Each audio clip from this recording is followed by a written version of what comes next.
Buenos días.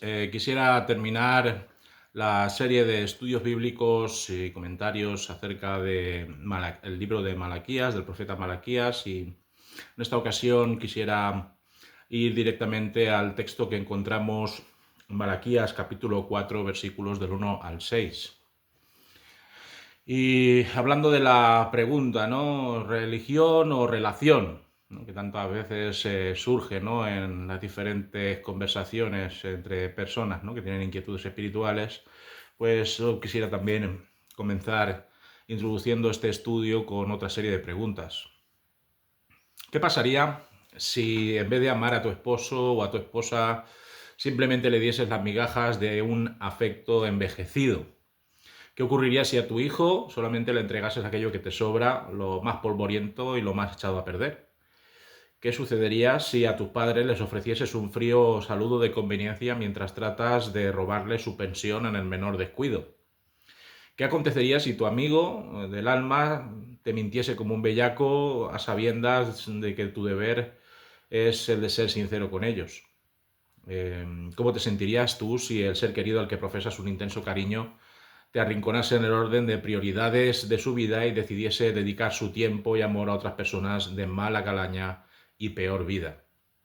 Es terrible, ¿no? Constatar el camino de cambio que supone pasar del amor fraternal, parental, filial, conyugal, a un hilo de costumbre hastiado, monótono y que supone simplemente un compromiso gravoso.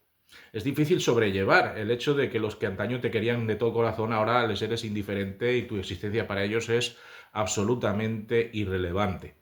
Esta experiencia traumática que de vez en cuando se da en nuestra dinámica de relaciones interpersonales, bien sean familiares, amistosas o matrimoniales, es precisamente la clase de experiencia por la que atraviesa el vínculo existente, o podríamos decir inexistente, entre Dios y el ser humano religioso.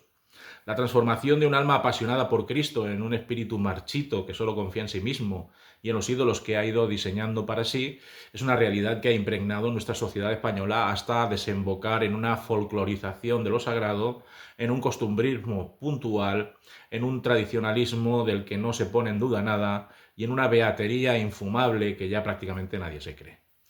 La metamorfosis de la espiritualidad bien entendida y llevada a términos prácticos en una religiosidad aparatosa, ceremonial y litúrgicamente congelada es un episodio lamentable que todas las religiones y confesiones comparten en un momento dado de su historia. España, pues ahora, es supuestamente un país católico romano, pero solamente lo es en determinadas ocasiones, determinados momentos en los que el paripé y las convenciones sociales así lo requieren. Esta religiosidad, pues por supuesto, es una abominación para un Dios santo que no se deja llevar por las obras insolventes e improductivas del ser humano, que se postra ante él en un intento de calmar su ira con penitencias baratas y golpes de pecho insinceros. Desde este desafortunado entendimiento de la relación o de la religión con Dios, Malaquías escribe este punto y final a su libro profético. Se acabaron las zarandajas, las excusas, el cinismo, las chulerías. Se terminó eso de ningunear a Dios, de echarle en cara las injusticias sociales que plagan este mundo. Ha llegado el final para aquellas voces insolentes que pretenden merecer un premio por ser religiosos.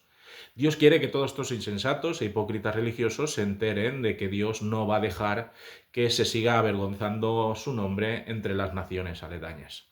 Y Dios presenta por medio del profeta Malaquías una oportunidad más. Una oportunidad más para que el arrepentimiento y el propósito de enmienda cunda entre su pueblo. Con ese objetivo, el Señor no vacila en promulgar un juicio terrible y horripilante contra los que siguen empecinándose en marearle la perdiz a Dios y contra aquellos que siguen confiando en su autojusticia y en el merecimiento de las riquezas del cielo como galardón a sus magníficas obras piadosas. De ahí que encontremos en el versículo 1 de este último capítulo del libro de Malaquías, porque aquí viene el día ardiente como un horno, y todos los soberbios y todos los que hacen maldad serán estopa. Aquel día que vendrá los abrasará, ha dicho Jehová de los ejércitos, y no les dejará ni raíz ni rama.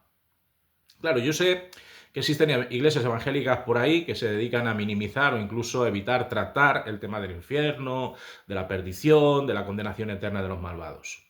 Se dedican a predicar a los flower power únicamente sobre lo positivo de la salvación de Dios, sobre su amor incondicional, sobre lo bondadoso y misericordioso que se mostrará en el último minuto de la historia humana, perdonando a todos sus pecados, todos sus desvaríos y otorgando la llave de los cielos a cualquier persona haya hecho lo que haya hecho. Claro, este universalismo sentimentaloide y ciertamente muy atractivo para aquellos que se conforman con vivir como buena gente, que piensan que simplemente con cumplir sinceramente con su religión, por más delirante que ésta sea, y que abogan por la idea equivocada de la tolerancia de Dios, es antibíblico de entrada. La palabra de Dios no habla de dejar impunes los crímenes que los delincuentes cometieron en este plano terrenal. No se dedica a poner una alfombra roja a los mentirosos, a los adúlteros, a los ladrones, a los maledicentes, y ni mucho menos proclama salvación y redención sin que exista un cambio radical de mente y corazón a la imagen de Cristo. Comunicar a las personas que no importa lo que hagan y lo que digan, que al final van a ir al cielo, pues es un tremendo error. Malaquías, al dictado de Dios, deja muy claro que Él vendrá al mundo para juzgar a vivos y a muertos según la plenitud de su justicia perfecta. Ese día no será un día de pétalos de flores, confeti de colores y serpentinas, precisamente. Será un instante en la eternidad en el que los desmanes de los perversos tendrán su merecido. El día del Señor es ardiente como un horno al rojo vivo, es lo que dice la palabra de Dios, y esto indica claramente que el fuego del juicio de Dios habrá de alcanzar a justos e injustos en su alto tribunal. El fuego purifica y deshace las impurezas de un metal hasta licuarlo y hacerlo desaparecer. Todo ser humano que se acerque presuntuosamente ante el trono de Dios arderá como la estopa. Todo religioso que presuma de medallas y grandes obras benéficas arderá como la yesca. Todo ser humano que perpetre delitos flagrantes en contra de Dios y de su prójimo será abrasado sin compasión, tal y como actuaron ellos con sus semejantes. El fuego de la justicia de Dios se abatirá sobre ellos por muchas justificaciones y excusas que quieran interponer ante el Señor. Jesús mismo nos habla de tales personas religiosas. Nos dice en Mateo capítulo 7, versículos del 22 al 23, un texto harto conocido. Muchos me dirán en aquel día, Señor, Señor, ¿no profetizamos en tu nombre y en tu nombre echamos fuera demonios y en tu nombre hicimos muchos milagros? Y entonces les declararé, nunca os conocí, apartaos de mí, hacedores de maldad. De ellos no quedará memoria ni recuerdo en esas oscuras entrañas del infierno, eternamente encendido para su castigo y tortura. Ninguno podrá sostenerse en pie en aquella dramática hora y sus raíces y ramas serán pasto de las llamas del Averno. Así nos dice claramente Malaquías. El destino eterno de los malvados y de los religiosos de pega se contrapone al cielo que espera a aquellos que confían en Dios y que han obedecido sus mandamientos con perseverancia y constancia. Nos dicen los versículos 2 y 3 de Malaquías 4, mas a vosotros los que teméis mi nombre nacerá el sol de justicia, y en sus alas traerá salvación, y saldréis y saltaréis como becerros de la manada. Hollaréis a los malos, los cuales serán ceniza bajo las plantas de vuestros pies, en el día en que yo actúe, ha dicho Jehová de los ejércitos. Aquellos que veneran a Dios, aquellos que no maldicen ni ensucian su nombre, aquellos que se arrepienten de sus pecados y que son santificados diariamente bajo la incansable obra del Espíritu Santo, verán nacer al sol de justicia, ese sol con mayúsculas, el Cristo prometido, el Mesías esperado. Todos aquellos de nosotros que resistamos las pruebas que nos prepara este sistema mundial perverso, conoceremos la lumbrera de la verdad y de la justicia en persona. Jesucristo será nuestro sol de ahora en adelante, puesto que la noche habrá sido abolida para siempre en la ciudad santa de la Nueva Jerusalén. En ese día precioso y deseable para cualquier creyente que haya depositado su fe en Cristo, la salvación y la vida eterna se harán plenas, nos colmarán de gozo, de alegría, de fiesta, por amor de su nombre. ¿Seremos tan felices como los jóvenes becerros que brincan sobre los riscos y los montes, dando rienda suelta a su satisfacción, energía y contento? Claro, mientras estamos aquí sufriendo el acoso y derribo de nuestros enemigos en el mundo terrenal, nuestra mirada de esperanza se posa en la promesa del Señor de ver destruidos a nuestros opositores, aquellos que nos hacen la vida imposible, que nos traicionan y que se burlan de nuestra profesión de fe cristiana. En el día del juicio final, los malvados saborearán la humillación y la vergüenza, y serán trocadas sus sonrisas en muecas retorcidas de pánico y padecimiento inconsolables. Tendremos la oportunidad de contemplar cómo aquellos que nos quisieron mal, que nos maltrataron, que nos explotaron, que nos sometieron por la fuerza del poder y del dinero mundanales, son juzgados y condenados en su propia obstinación, en su propia rebeldía y en su propia impiedad. Como la ceniza que se lleva el viento para desvanecerse en el aire, así será el fin de los malvados, de los murmuradores, de los asesinos. Nada podrá escapar al justo juicio de Dios, y nosotros seremos testigos de excepción de hacia dónde lleva el camino de la maldad y del pecado. La diferencia se hará patente entre aquellos que tienen una relación con Dios y aquellos que viven una religiosidad falsa y vacía.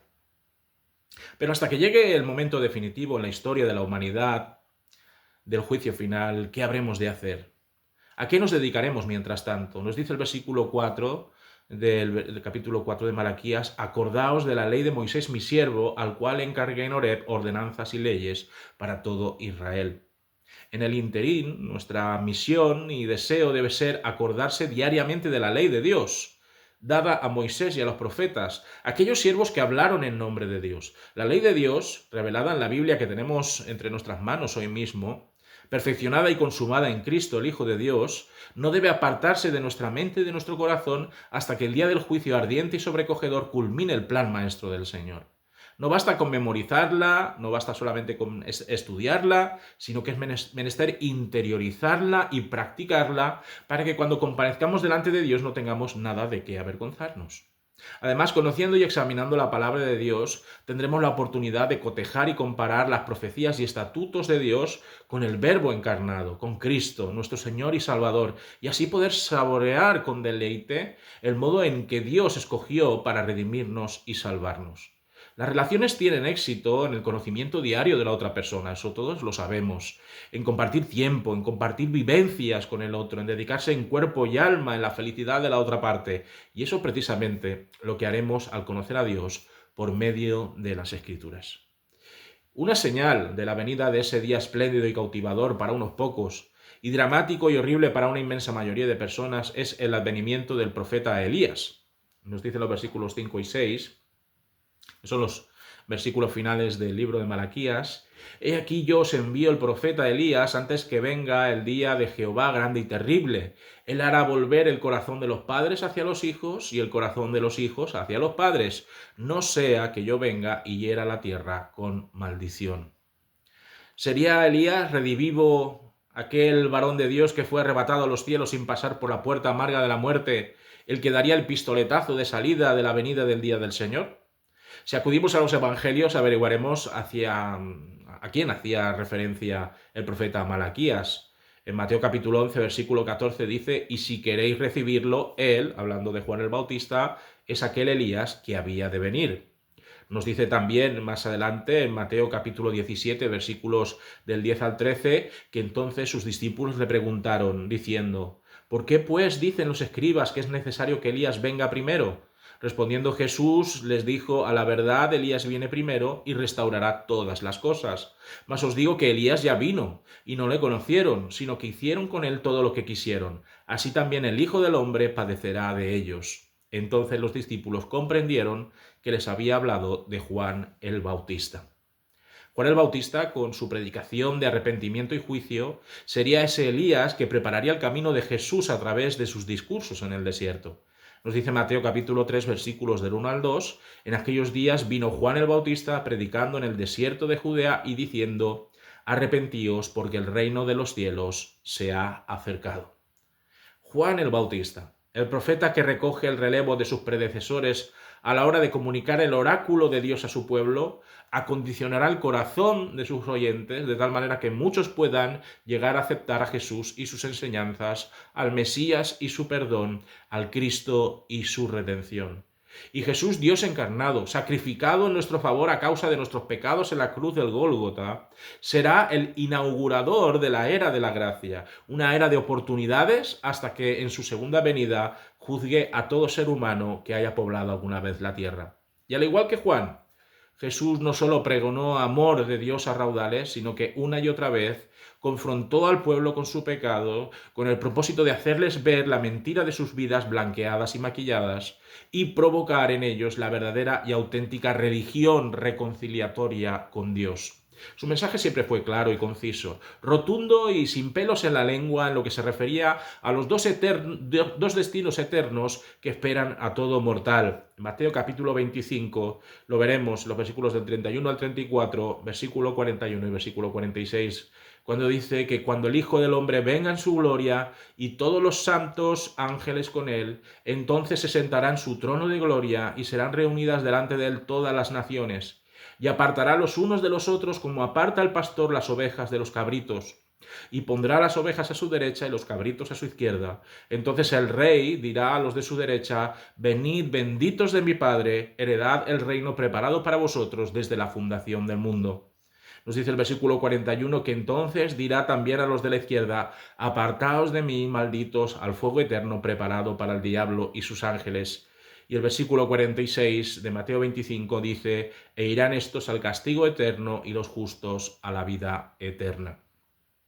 Para terminar, te quisiera hacer una pregunta muy personal e importante. ¿Qué escogerás vivir a partir de hoy, sabiendo todo esto? ¿Una religiosidad que esconde tu verdadero yo a los demás y que se acomoda a los usos y modas sin considerar su valor y sentido? ¿O vivirás una relación viva e íntima con un Dios personal que te ama y te considera un hijo? ¿Perderás el tiempo acumulando buenas obras para ver si Dios te recompensa con el cielo? ¿O invertirás tu tiempo en cultivar una relación en la que el arrepentimiento genuino, la confesión sincera y el perdón de Dios dan como resultado la vida eterna y la felicidad absoluta? ¿Seguirás intentando engañar a Dios con tus triquiñuelas infantiles?